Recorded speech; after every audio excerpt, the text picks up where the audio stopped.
Je précise qu'il ne s'agit pas d'une conférence de presse organisée par les avocats chargés de la défense des intérêts de M. Mohamed Ngom Di Farba. Mais son cas ne peut pas ne pas être abordé. Parce que la situation actuelle est extrêmement difficile, voire périlleuse même, pour le compte de M. Mohamed Ngom Di Farba. En dehors de la loi sur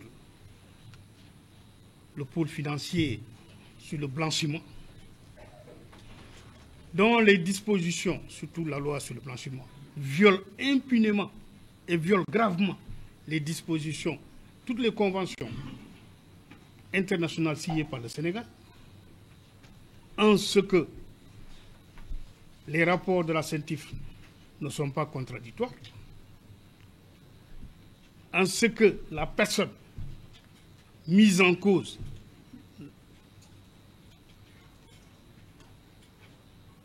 n'est pas mise dans les conditions de se défendre ou dans les conditions d'apporter des explications ou de fournir des preuves sur les faits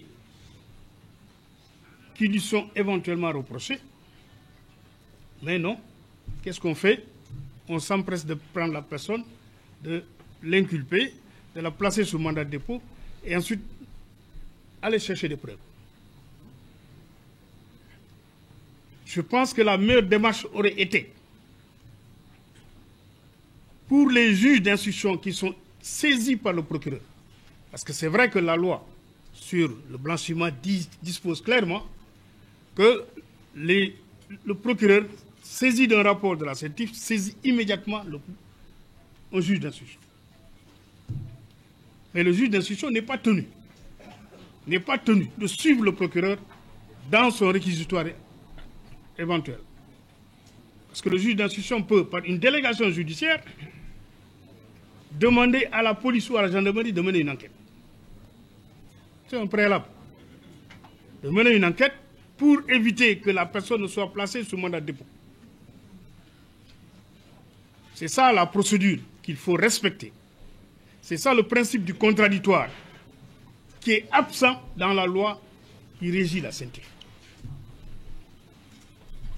Mais que le code de procédure pénale a prévu, puisque le juge d'instruction saisi peut, par une délégation judiciaire, demander à la police ou à la gendarmerie, en tout cas à un officier de police judiciaire, de mener une enquête par rapport à un rapport de la CENTIF reçu contre telle ou telle personne.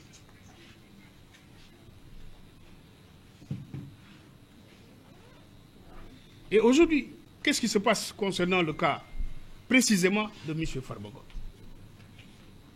Vous savez, il a été placé sous mandat de dépôt depuis le 27 février. Depuis le 27 février, lui, il a été placé sous mandat de dépôt. Tahirou Sarr a été placé sous mandat de dépôt le 28 février. Donc, 24 heures de différence. À ce jour, dans ce dossier, je précise bien, dans ce dossier, ni Tahirou Sarr, ni Farba Ngom, personne n'a été entendu. Cela fait 9 mois que ces personnes gardent de prison et n'ont pas été entendues. Mais le cas le plus grave et le plus inacceptable, c'est le cas de Farba Ngom. Parce que médicalement, prouvé que cette personne est malade. Voilà quelqu'un qu'on garde en prison, qui a demandé une expertise, et qui, le jour même de son inculpation, le 27 février, est venu avec un dossier médical, qu'il a exposé au juge. Le juge n'en a pas tenu compte.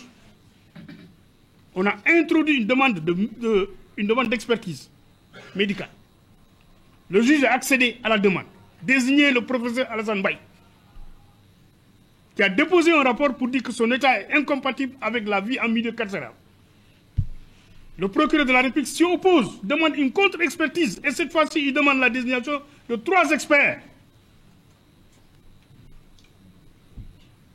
Et pas des moindres, parce qu'il a demandé dans un premier temps que les médecins désignés proviennent de l'hôpital principal.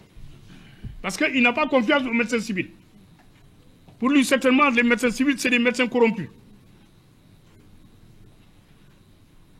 L'ordre des médecins lui dit, non, on n'est pas compétent pour désigner des médecins militaires parce que simplement les militaires ne relèvent pas de l'ordre des médecins du Sénégal. Le juge reçoit cette correspondance qu'il transmet au procureur. Le procureur, dans ces conditions, change son réquisitoire.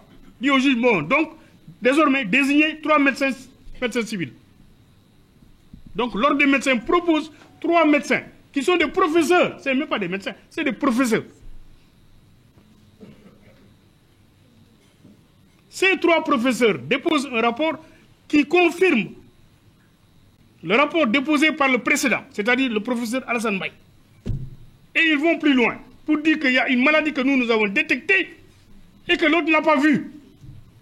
Et qui est extrêmement grave. Parce que M. Farmangom risque une mort subite. Il peut dormir et ne plus se réveiller.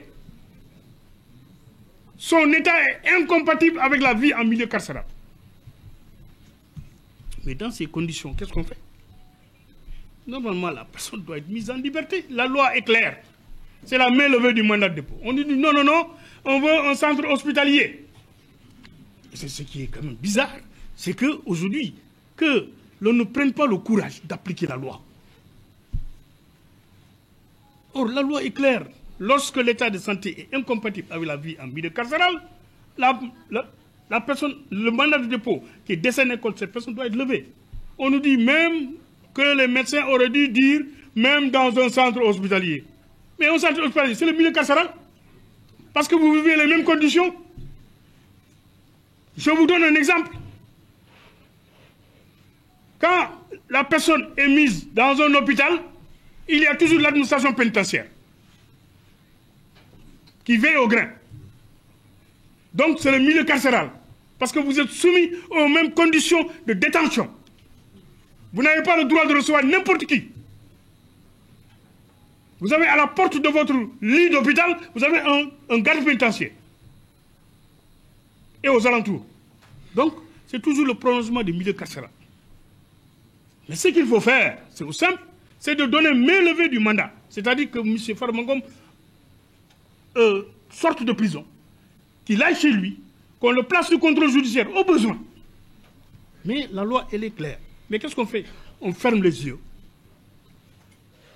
Ce qui est dommage, on ferme les yeux pour interpréter de manière erronée l'alinéa 2 de l'article 140 du Code de procédure pénale.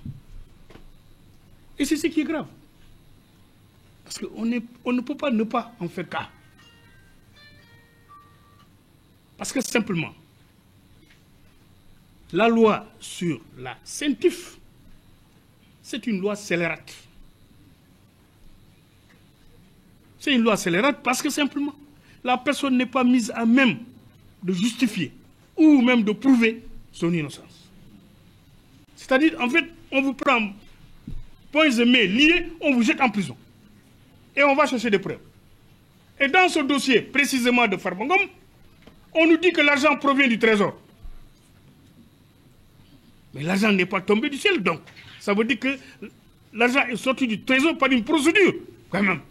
On n'est pas dans une république bananière. La procédure, elle est établie au niveau du trésor. Pourquoi on n'interroge pas le directeur du budget? Pourquoi on n'interroge pas le directeur des finances? Pourquoi on n'interroge pas les inspecteurs du trésor qui ont eu certainement, à un moment ou à un autre, à signer ou à approuver? Mais toutes ces personnes-là, rien du tout. On prend Farmangom, Tahirou Sarr, on les jette en prison. Comme des malfrats. 9 mois, on ne les entend même pas au fond. Et c'est ce qui est quand même grave. Parce que voilà, 9 mois que ces personnes-là croupissent en prison, l'une est gravement malade, sa vie est en danger. Et malgré tout, tout bonnement, on les garde. Et on va chercher des preuves. Aucune preuve n'existe dans le dossier. Aucune preuve. Au contraire, qu'est-ce qu'on a fait? On s'est empressé d'aller faire des saisies. On saisit les comptes, on saisit les biens mobiliers, immobiliers. Mais ce qu'on a fait dans l'affaire Madiama Diagne aussi. Dans l'affaire Madiama Diagne, ça a été le cas. C'est un rapport de la CENTIF. Où on a pris un réquisitoire de feu contre Madiama Diagne. Et les membres de sa famille. Et on fait une délégation judiciaire pour dire à la DIC, Vous l'entendez sous le régime de la garde à vue. C'est-à-dire, Mania Bandia, tu mets les pieds, toi tu vas en prison. Ta femme va en prison. Tes enfants vont en prison. Et les responsables de Ellipse Project, avec lesquels il était en relation contractuelle, on n'en parle même pas. Et donc, manifestement, il y a un déséquilibre dans le traitement de certaines affaires. Et il faudrait que ça cesse. Il faudrait que ça cesse. Le Sénégal a adhéré à beaucoup de conventions, notamment relatives aux droits de l'homme, au respect des droits de l'homme. On doit respecter les droits de l'homme. Les droits de la défense sont sacrés, nous dit la Constitution du Sénégal. C'est la loi fondamentale. Mais qu'est-ce qu'on fait dans cette affaire? Dans ces affaires, qu'est-ce qu'on fait? On piétine les droits de la défense. Et on ose crier, urbi et orbi, que le Sénégal est un état de droit. Je dis non. Le Sénégal a beaucoup reculé sur ce plan.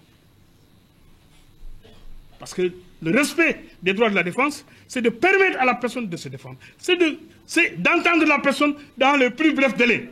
Que de garder une personne. Vous dites que la personne est poursuivie au même titre que son complice, entre guillemets, de 125 milliards.